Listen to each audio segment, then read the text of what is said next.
இந்த மாதிரி டேஸ்டியான நாட்டுக்கோழி பெப்பர் ஃப்ரை வேணும்னா நான் சொல்றதை செய்யுங்க. பெப்பர் மசாலா தான் ரெடி பண்ண போறோம். இது வந்து நாட்டுக்கோழிக்கும் போடலாம், இல்ல நார்மல் சிக்கனுக்கும் பண்ணலாம். என்னென்ன போடுன்றத ஃபர்ஸ்ட் பார்த்துடலாம்.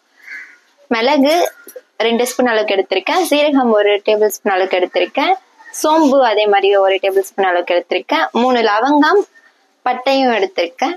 இது எல்லாத்தையும் சேர்த்துடலாம். இது கூடவே ஒரு இலையும் சேர்த்திருக்கேன், 2 டேபிள் ஸ்பூன் அளவுக்கு மல்லி சேர்த்திருக்கேன். இதெல்லாம் நம்ம நல்லா வறுத்துடலாம். நான் வந்து ஒரு கைப்பிடி அளவுக்கு கருவேப்பிலை எடுத்திருக்கேன். இது சும்மா ஃபிளேவருக்காக தான் எடுத்திருக்கேன். கழுவி நான் காய வச்சிருந்தேன். இதையும் சேர்த்து நல்லா வறுத்துடலாம். இதுவே வந்து நீங்க நாட்டுக்கோழி பண்றீங்கன்னா மசாலா வந்து கொஞ்சம் நிறைய சேர்த்துக்கோங்க. அப்பதான் அது வேகிறதுக்கு ஹார்டா இருக்கும். அப்ப வந்து மசாலா எல்லாம் நல்லா ஊறி சூப்பரா இருக்கும். அதுவே நார்மல் சிக்கன்ல பண்றீங்கன்னா கொஞ்சமா மசாலா சேர்த்துக்கோங்க. நல்லா வறுந்துடுச்சு. இப்ப நமக்கு தேவையான அளவுக்கு இதை எடுத்து நம்ம அரைச்சி மசாலா ரெடி பண்ணி தனியா வச்சிடலாம். கடாயை ஆன் பண்ணிடலாம். நல்லா காஞ்சதுக்கு அப்புறமா எண்ணெய் தேவையான அளவுக்கு எடுத்துக்கலாம். எண்ணெய் நல்லா காஞ்செடுத்து கடுகு ஆட் பண்ணிடலாம். கடுகு நல்லா பொரிஞ்சிருக்கு. இப்ப வந்து சோம்பு எடுத்துருக்கு 1 டேபிள் ஸ்பூன் அளவுக்கு, பட்டை 3 லவங்கம் எடுத்து அதை ஆட் பண்ணிக்கலாம். 2 பெரிய சைஸ் வெங்காயம் எடுத்திருக்கேன், அதையும் சேர்த்துக்கலாம். ஒரு பச்சை மிளகாய் எடுத்துக்கலாம்.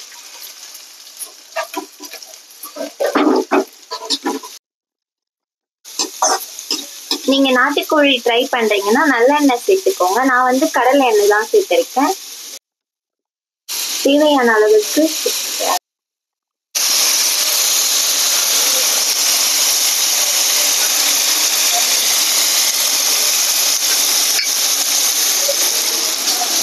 வெங்காயம் வந்து நல்லா வதங்கட்டும். அதுக்குள்ள வந்து நம்ம சிக்கனை நல்லா வாஷ் பண்ணிட்டு அது கூடவே மஞ்சள் தூள்,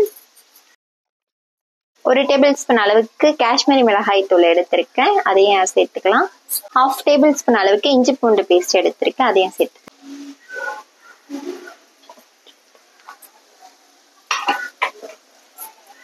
வெங்காயம் நல்லா வதங்கட்டும். அதுக்குள்ளவே வந்து நம்ம போட்டிருக்க மசாலா எல்லாத்தையும் மிக்ஸ் பண்ணி கொஞ்ச நேரம் ஊற வைக்கலாம். இது வந்து சிக்கன்ல மிளகாத்தூள் நல்லா ஊறணுன்றதுக்காக நம்ம இப்படி கொஞ்சமா போட்டு ஊற வச்சிருக்கோம். இதுல வந்து சிக்கன் ஊற வைக்கிறதுல வந்து கொஞ்சமா உப்பு சேர்த்துக்கோங்க. நான் வந்து ஏற்கனவே வெங்காயம் வதங்குறதுல வந்து 2 டேபிள் ஸ்பூன் அளவுக்கு சேர்த்திருக்கேன். உப்பு பத்தலைன்னா அதுக்கப்புறம் கூட சேர்த்துக்கலாம். வெங்காயம் நல்லா வதங்கிடுச்சு. இதுக்கு வந்து 1 டேபிள் ஸ்பூன் அளவுக்கு இஞ்சி பூண்டு பேஸ்ட் சேர்த்திருக்கேன். இதோடைய பச்சை ஸ்மெல் போற அளவுக்கு நல்லா கலரிடும்.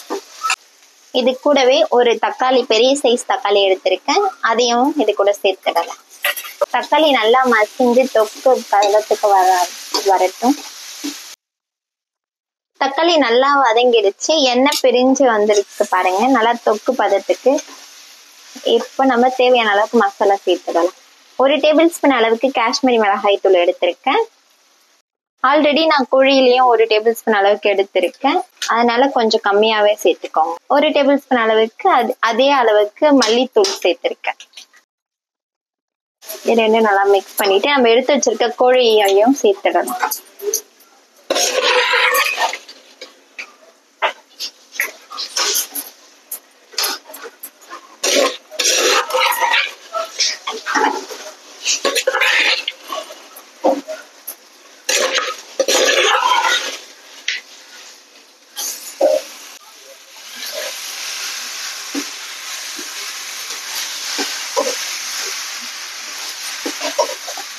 நம்ம மஞ்சள் தூள் வந்து ஆல்ரெடி சிக்கன்ல ஊற வைக்கக்குள்ள போட்டுட்டோம், அதனால இப்போ சேர்த்துக்கல.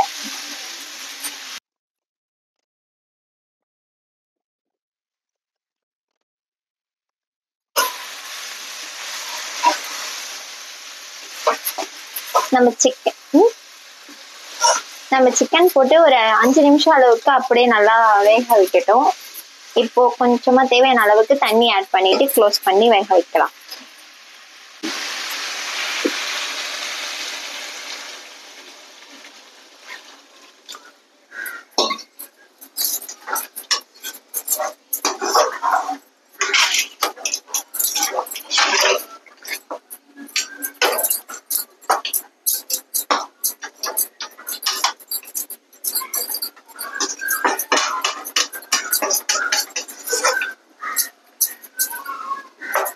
அவ்வளவுதான் போதும். நம்ம க்ளோஸ் பண்ணி நல்லா தண்ணி நல்லா சுண்டட்டும்.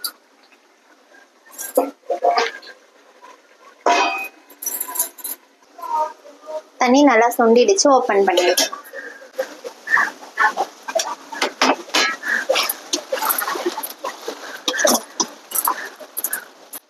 நம்ம அரைச்சு வச்சிருக்க மசாலாவையும் இது கூட சேர்த்துக்கலாம்.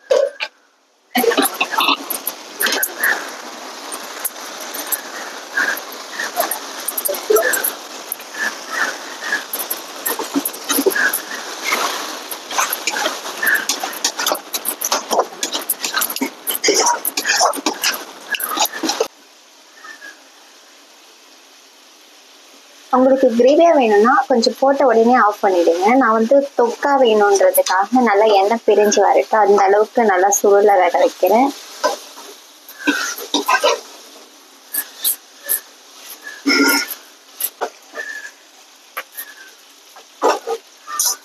நம்ம கருவேப்பிலை கொத்தமல்லி இது கூட சேர்த்துக்கலாம். சேர்த்து நல்லா மிக்ஸ் பண்ணிட்டேன்னா நம்மளுடைய நாட்டுக்கோழி பெப்பர் ஃப்ரை ரெடி. நீங்களும் இதே மாதிரி ட்ரை பண்ணிட்டு எப்படி வந்ததுன்னு கமெண்ட்ல சொல்லுங்க. உங்களை இன்னொரு வீடியோவில் சந்திக்கிறேன். தடவை பாய். See you.